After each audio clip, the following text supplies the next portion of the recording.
এখন আছি বরিশাল সন্ধ্যা নদীর উপরে যে ব্রিজটি আছে এই ব্রিজের সামনেই আছি। এখান থেকে বরিশাল যাব। এই ব্রিজ পার হলেই বরিশাল। আপনাদেরকে দেখাই, এই যে খুব অপরূপ সুন্দর। ওই যে ওখানে গরু বান্ধা রাখছে নদীর পার, গরু ঘাস খাইতেছে। খুব সুন্দর পরিবেশ, সবুজ অরণ্য। আপনার কত সুন্দর দেখেন এখান থেকে ব্রিজের ঢাল। এখানে এই সন্ধ্যা নদী পার হয়ে ওই পারেই বরিশাল সদর।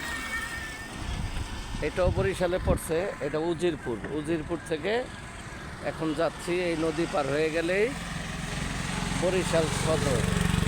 এখান থেকে যাব মুলাদির উদ্দেশ্যে। আল্লাহ হাফেজ।